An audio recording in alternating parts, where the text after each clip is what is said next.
the Defense Secretary, Pete Hegseth, facing new questions, serious questions about possible war crimes for that so-called double-tap strike on an alleged drug boat off the coast of Venezuela.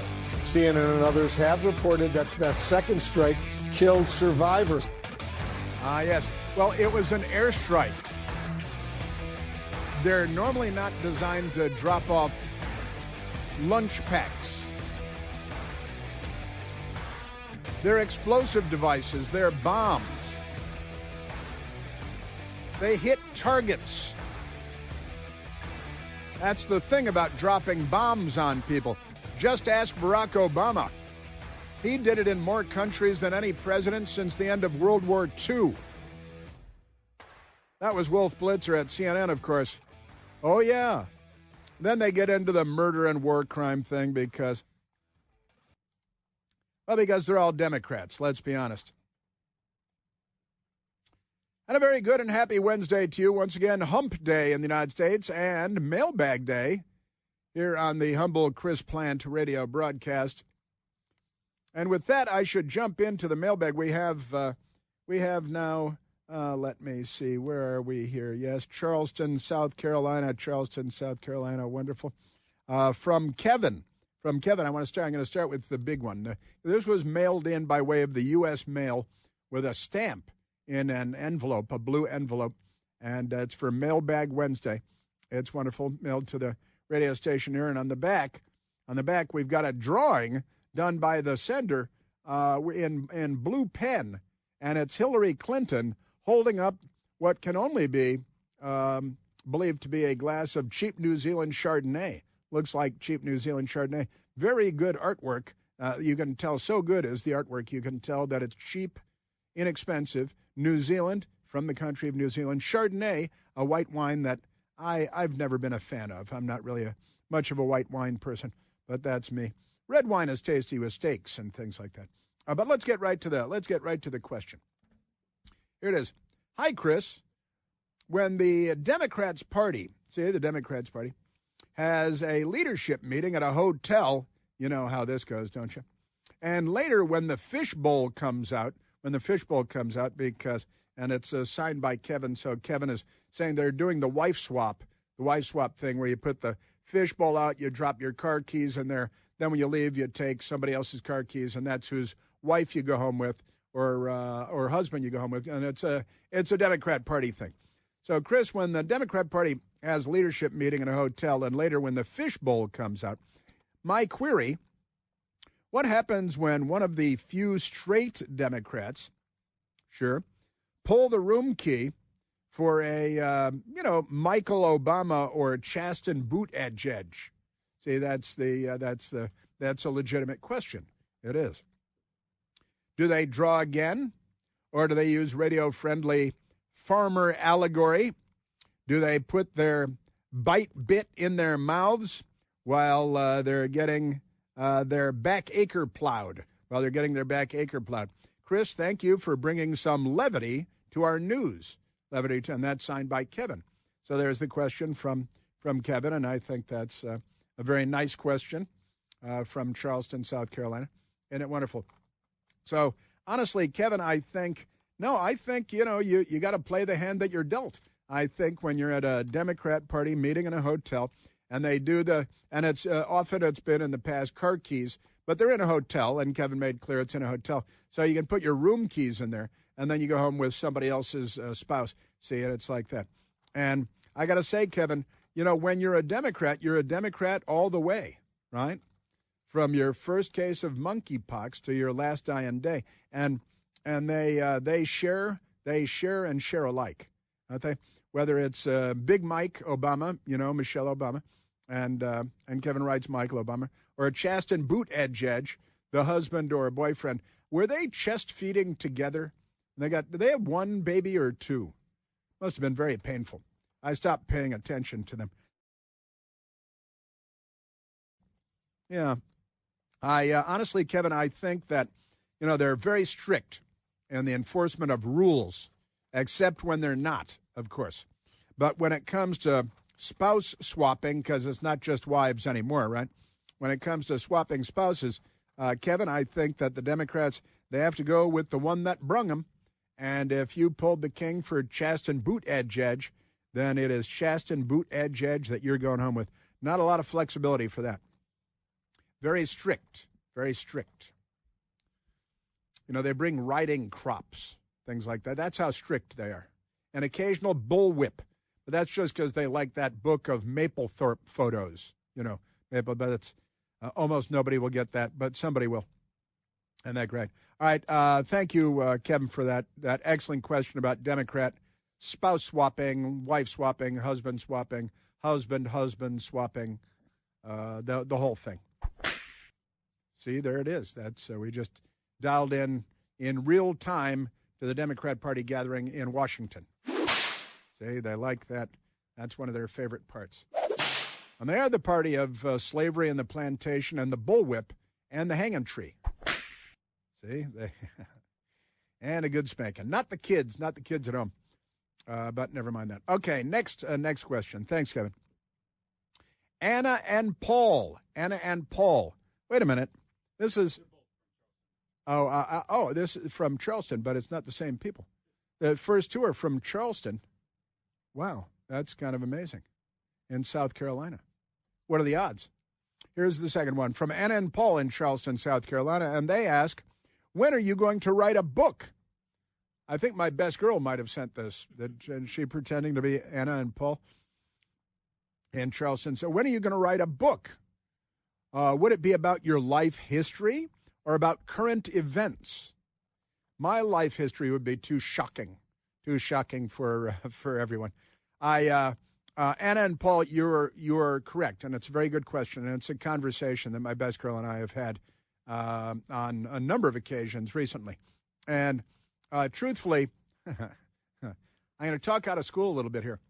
I've been trying to get out of my Newsmax TV obligations because I work too much right now. I'm working too many hours a day, and I'm working 5 a.m. to 7 p.m. every day, and then I start work on radio the next day.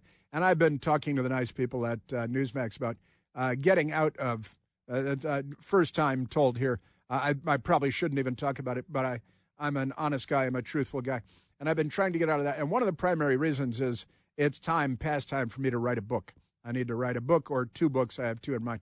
And it won't be about me because I think that'd be too self-indulgent and slightly shocking. Slightly, well, you know, nothing like that last thing we were talking about, nothing like that. Even though I did live in California for 7 years, but none of that. I saw that stuff happening, but I'm a Midwestern boy. And so we got that. But the Democrat Party and the news media are my primary points of consideration. I won't say targets. I'll just say points of consideration.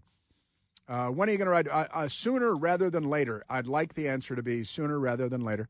I would like to do my radio show and then go to work on writing a book or two books.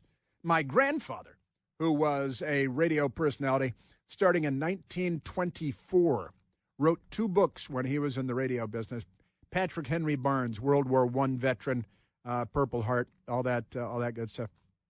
And he wrote two books. And I've kind of had in mind since I was a kid, maybe I'll write two books. Lived with my grandfather when I was a little kid, and we were very close, and he was great, and he wrote two books. I'm thinking about two books, and I think the Democrat Party, the real, true, honest-to-God history of the corrupt, awful, terrible, racist, murderous, blood-drenched Democrat Party, horrible as they are, and the whole world should read it so they know who the Democrat Party is. And they should be in every university bookstore in America. But I will get to that. Democrats and the news media would be my targets. My life history, I don't know. I'd say maybe. Let me say maybe to that. And thank you, Anna and Paul in Charleston. My best girl is going to laugh at me. She's going to laugh in my face. Ha! See?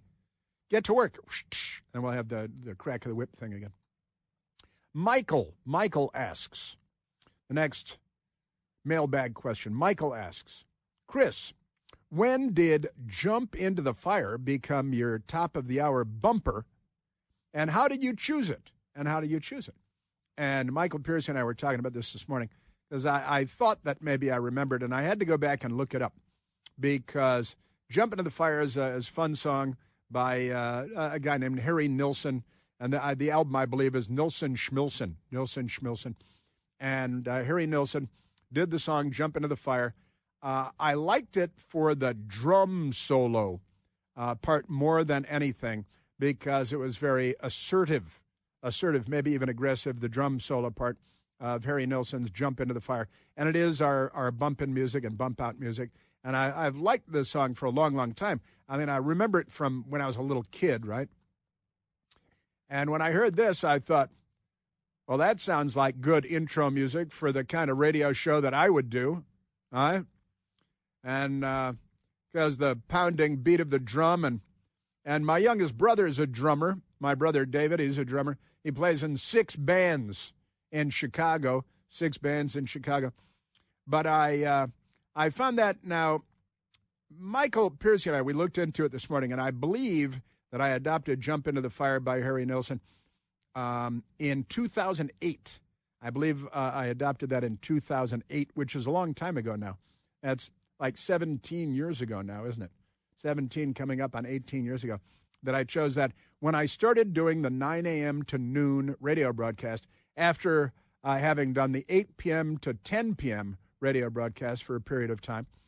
And one of the things Michael and I were talking about this morning is that the song Jump Into the Fire by Harry Nilsson is used in the great gangster movie Goodfellas.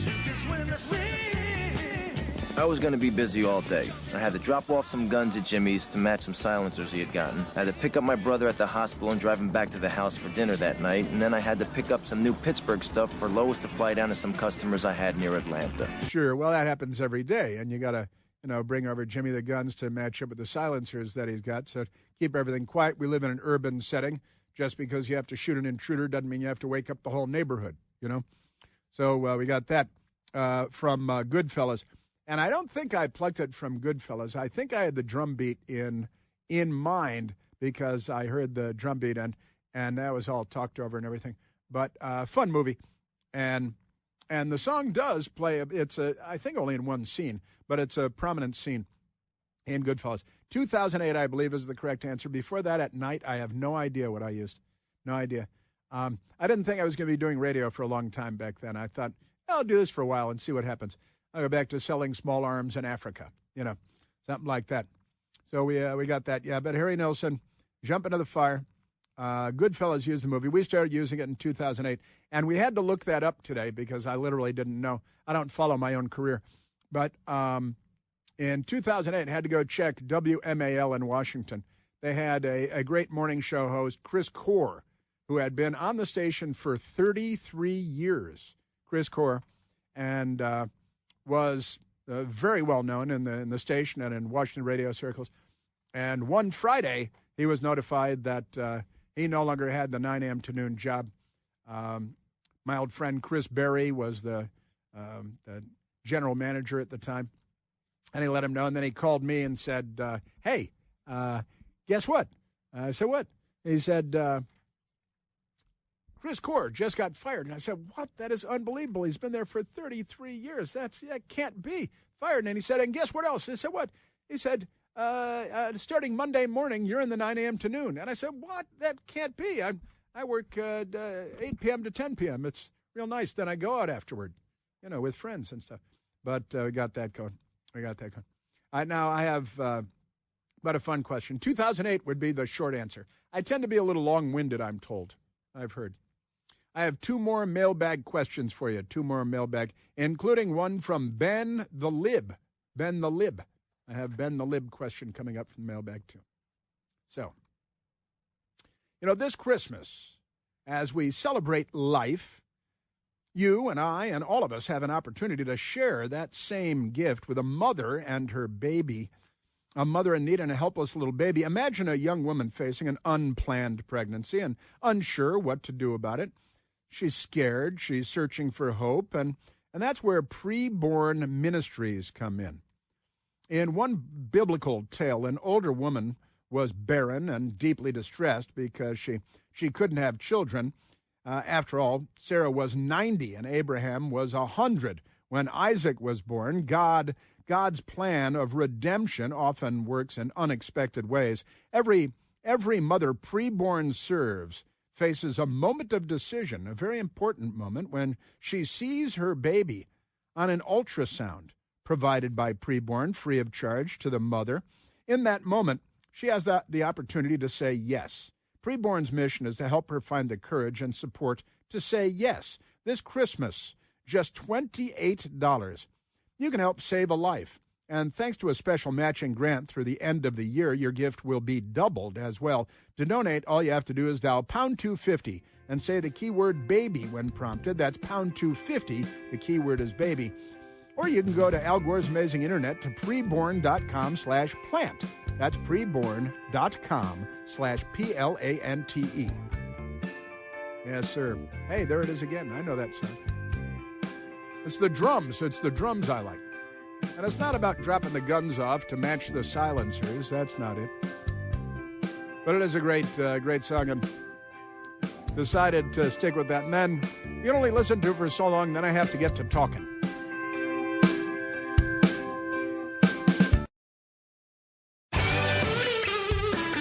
All right, back to the mailbag.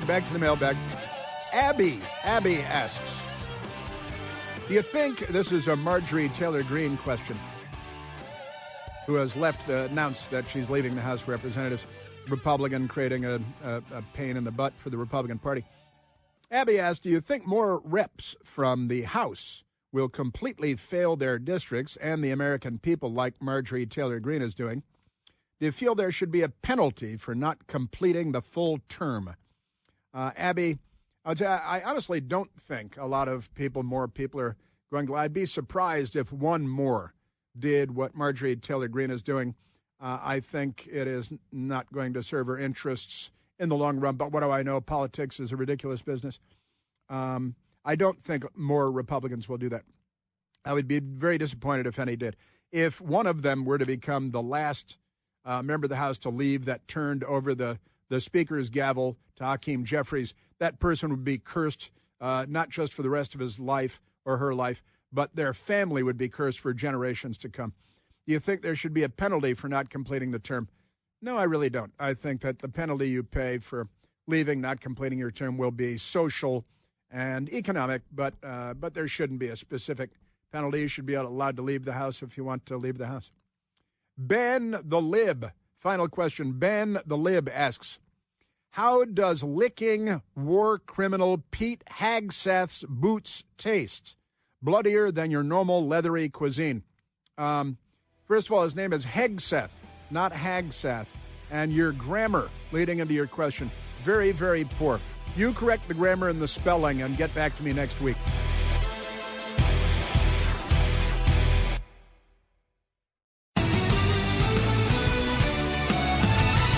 So the Democrats now want to lynch U.S. government officials to show their support for the Venezuelan drug trafficking cartel, Tren de Aragua, because they're on the side of death and the harvest of organs and gangs. And if you're against the United States of America and cause a lot of death in the United States, then the Democrats, they've got your back.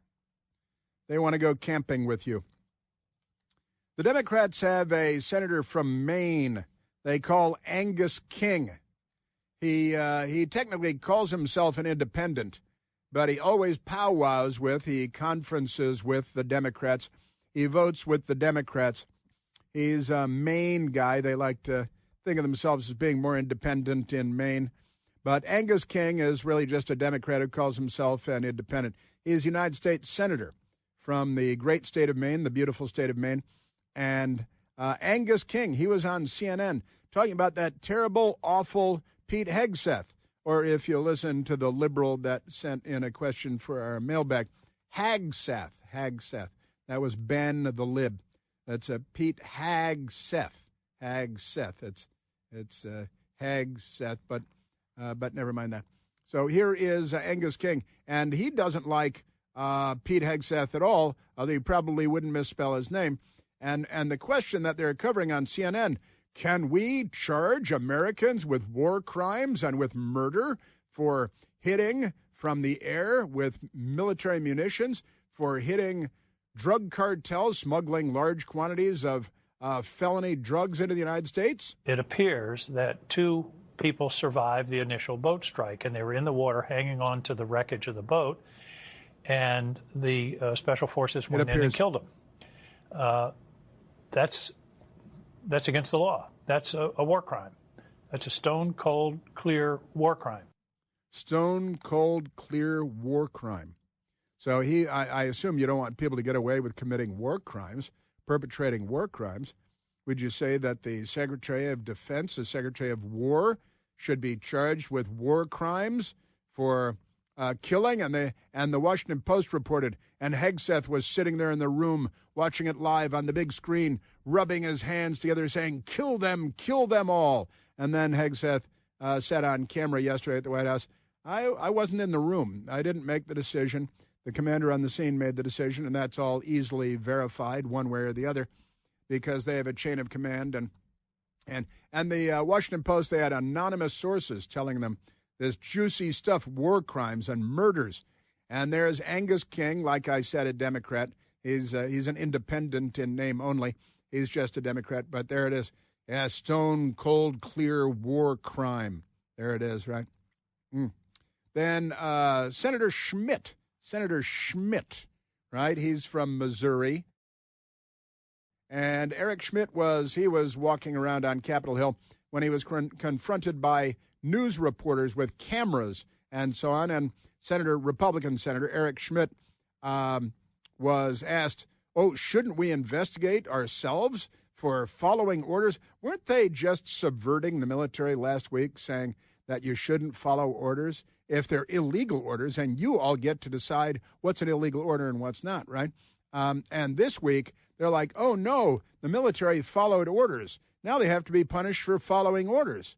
And they were insisting last week that they'd be punished if they didn't disobey orders. Here's a reporter talking to Republican Senator Eric Schmidt. Is Floor Chairman Wicker holding an investigation of the second strike? There's not going to be. That's not going to happen. He said he was. That's not going to happen. There's going to be oversight like we've had, but this Democrat dream of some sort of hearing when Pete Hegseth and President Trump, well within their articles of powers to take out narco-terrorists for poisoning 100,000 Americans every year, it's not going to happen. It's not going to happen. And I mean, again, I've talked about this. I've been talking about this for a long time, for years. They say because we learned during the Biden administration, we're losing more than 100,000 people a year to fatal drug overdoses, poisonings of fentanyl and heroin and cocaine and so on. And that's a number greater than the number of Americans that were killed in the Vietnam War and the Korean War combined. 100,000 Americans dying in 1 year from fatal drug overdoses. If that's not war, it's not a backyard barbecue either. Senator Eric Schmidt. They're talking about prosecuting servicemen and women. So it's not enough that they censored Americans. It's not enough that they prosecuted their political opponent and tried to keep them from getting back in the White House. The left. This is really, really dangerous road to go down. This isn't the language of we'll beat him in the next election or we're going to have the debate in public and let the public weigh in. This is the language of a color revolution. This is the language of a color revolution. That is a reference to the post-USSR, the post-Soviet Union, Eastern European revolutions that rose up to shed the yoke of communism, of Soviet communism, of authoritarianism and totalitarianism. We also referred to Barack Obama did nothing about it, but the Green Revolution in Iran, where the Iranians were murdering women in the streets, and there were Americans here crying for Barack Obama was president then, for Barack Obama to stand up for the people of Iran during the Green Revolution. And the American people never did because Barack Obama was our leader at the time, and he is more in league with the Ayatollahs than he is with the freedom-loving people of Iran who would like to shed the yoke of totalitarianism there in the form of the Ayatollahs. Senator Eric Schmidt is having none of it when it comes to the Democrats saying, oh, we're going to put the Secretary of War on trial. We're going to put the Admiral on trial. We're going to put the pilot in the airplane on the drone pilot on trial. We're going to put the guy in Florida that made the bomb on trial. We're going to everybody because they think like communists. This is how the Soviet Union ended up with what we know as the Gulag Archipelago. An archipelago is a string of islands, and they were on land in Siberia where they threw all their political prisoners and starved them to death and tortured them and abused them. Senator Eric Schmidt. This nonsense about it being a war crime is total bullshit. It's all they have. They're just, and the desire then to treat him as a war criminal, to treat servicemen as war criminals, is beyond just like a normal political debate. That's what's happening right now. They don't have anything left.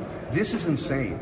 I wonder if the statutes of limitations or various statutes of limitations have expired for the Barack Hussein Obama presidency, where he targeted and killed, for example, Anwar al-Awlaki. I believe he was targeted and killed in Yemen, a country where we were not at war, but we had the authorization of the use of military force, which was very broad. Doesn't that apply to terror groups in Central America that are killing 100,000, 80,000 Americans last year with fatal drug overdoses? But the Democrats, were it not for double standards, they would have no standards at all. They're a lynch mob. They've always been a lynch mob, and they're not on our side. There is a Democrat senator by the name of Jackie Rosen. She's a Democrat senator from the state of Nevada. And Jackie Rosen is, I think we're going to have to lynch Pete Hegseth, a former Army officer, served in combat, decorated combat veteran, and so on. Jackie Rosen on lynching them all. It seems a little coincidental, doesn't it? And so what I want to say is Secretary Hegseth, he likes to tout his position as the secretary. He's the one in charge.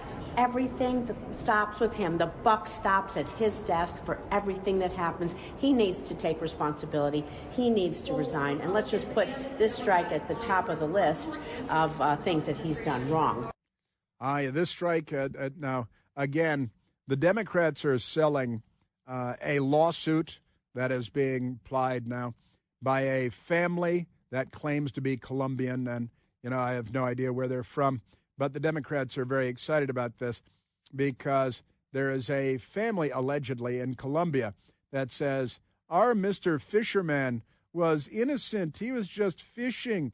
And then the U.S. military blew him up. And the U.S. military says if he was blown up by the U.S. military, it's because he was at a drug smuggling boat. Right? And we're blowing up drug smuggling boats. But never mind that.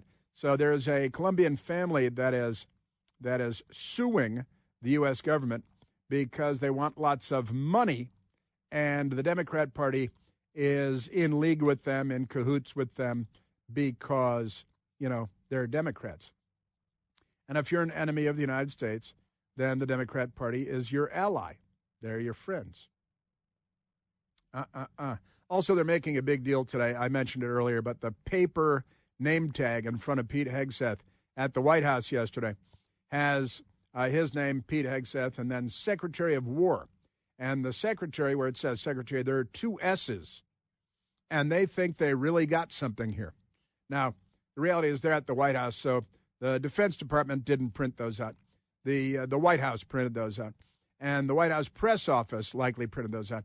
And the most junior people in the White House press office are told, print up the name tags, would you? And one of them has two S's where it says secretary, as in Secretary of War. So the news media is all over it, and they think this is really a big thing. Fact checks are being done.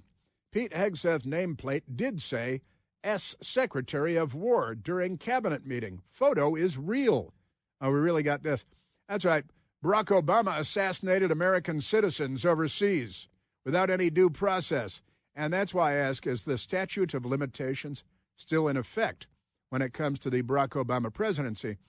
He used military force against 8 nations around the world while he was president for 8 years, a number greater than any president since World War II, since Franklin Delano Roosevelt and Harry Truman. Harry S. Truman. The S doesn't stand for anything. So we got that. Isn't that amazing?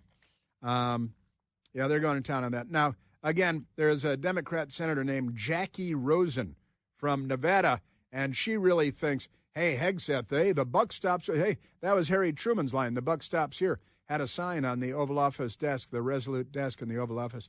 The buck stops with me. The buck stops here. And the Democrats don't believe that. The Democrats pass the buck like nobody's business. But here is this, never heard of her. Nobody's ever heard of Senator Jackie Rosen from Nevada. Hegseth, he's in charge. He should resign. He should be charged. Here is Democrat Senator Jackie Rosen. This is beyond the pale, and we would not accept it, and we never have accepted it from any other administration in my lifetime. What haven't you accepted? So we cannot normalize this. What? Laws are not suggestions. The rules of engagement are not suggestions at someone's whim. And so we will do our best to hold them accountable between Senate Armed Services, House Armed Services, and whatever other committees choose to do their own investigations. Yeah, we'll have a series of investigations. They'll go on for years and years. It could cost billions of dollars and cost thousands of lives. But Jackie Rosen, she really wants somebody, and this had never been done. Really?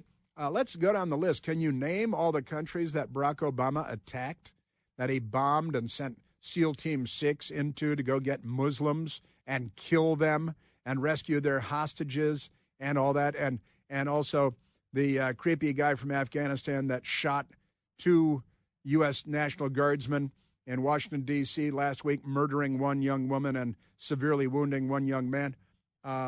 He was yelling Allahu Akbar at the time. Maybe Joe Biden should be held accountable for inviting all these unvetted terrorists into the country that are murdering people in the streets of our nation's capital, Washington, D.C., because they're in military uniforms. And they say he was radicalized after he got to the United States, maybe by the Democratic Party, because the Taliban didn't radicalize him, but the Democrat Party did. And if I were Speaker of the House, I might go out today to the podium and ask the Democrats. He was yelling Allahu Akbar, but he wasn't radicalized when he got here, according to the New York Times. Perhaps you guys in the Democrat Party radicalized him into being anti-National Guard in major cities where the crime rate is being slashed because the Democrats are killing fewer people. Isn't that amazing? So, Jackie Rosen, yeah, we can't normalize this. What should we normalize? Pardoning our sons and pardoning our friends by auto pen and bombing and using the U.S. military to strike countries. And I'd ask her, can you name all the countries that Barack Obama's administration used the military to attack? She would be dumbfounded. What an outrageous question. Now, there is a Republican member of the House of Representatives named Carlos Jimenez from Florida. He's from Florida, as any school child can tell you. Representative Carlos Jimenez from Florida. He's a Republican. He went on with Wolf Blitzer. And Wolf Blitzer is trying to convince him, well, the admiral, it's like the 4-star admiral in charge of the U.S. Special Operations Command, he's going to have to be hanged from the highest yard arm. And Congressman Carlos Jimenez was having none of that. I'm confident that the admiral thought he was carrying out his mission, but why is which it is questionable? Why is it questionable to order a strike to kill individuals who are survivors? These are terrorists. What do you think strikes do? These are absolute terrorists. But they're wounded. I didn't see this kind of scrutiny when the Obama administration was launching drone strikes against terrorist organizations in the Middle East. That happened all the time, okay? And so, I didn't see this kind of scrutiny about the survivors, et cetera. The survivors. And again, these organizations have been labeled. You can challenge whether the president or the executive branch has the authority to label an organization, a drug trafficking cartel, as a terrorist organization just because 80,000 Americans died last year from fatal drug overdoses. Pay no attention to that. And I'm confident that the admiral thought he was carrying out his mission. It was his mission. His mission is to blow up the boat. That the boat is full of drugs. And that's what you're trying to stop. Not boats, not Mercury engines on boats, the drugs contained in the boats. And, part and parcel of that, the people that are bringing the drugs in. You see, it's kind of like we've been talking about the war on drugs since Nancy Reagan, all right? And just saying no, war on drugs. But you guys, and Wolf, he's just kind of shaking his head, but, you call them terrorists? Well, yeah, what do you call them? Merchants? But it continue. Wolf Blitzer and Congressman Carlos Jimenez. These are terrorists. They're bringing poison into the United States. They have killed hundreds of thousands of Americans. Cut them off. And we need to understand that. Killed far more Americans than Al-Qaeda or so let me Osama just be bin precise Laden with you, ever did. Congressman. And so I have no problem with the kinetic strikes that are happening in the Caribbean, killing and destroying the drugs that are killing American citizens and have been killing American citizens for years. For many years indeed. What did President Trump say about all this? Huh? I've got that coming up.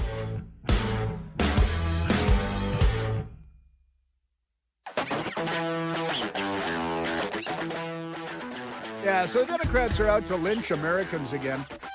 Not the first time for the Democrat Party. President Trump over the weekend was flying on Air Force One because he's the president of the United States, and he was asked about the... Hey, and then Hegseth, when the Washington Post piece came out, and then Hegseth ordered it to strike the boat again. Kill them all. Number one, I don't know that happened, but no, I wouldn't have wanted that, not a second strike. I wouldn't have wanted that. No, I don't know, but this is based on the Washington Post story, which was a lot of hooey. And then yesterday in the cabinet meeting with Pete Hegseth with him. I can say this, I want those boats taken out. And if we have to, we'll attack on land also, just like we attack on sea. And there's very little coming in by sea. I think we've knocked out over 90% of it. Well. Yes, just amazing things going on in our country today. And it all leads back to the Democrat Party, doesn't it? I don't have the Marco Rubio soundbite. It's too long. It's a 40-second soundbite. I can't get to that soundbite because I'm running out the clock on myself again, as I seem to do every day. How does that happen? 3 hours, just not enough. So we have that going for us. Well, my plan is to come back tomorrow for another Heapin' Helpin'. That's the idea I have. Hopefully you can join me then, and in the meantime, you'll have a wonderful American day. 23 excellent hours until we reconvene again tomorrow.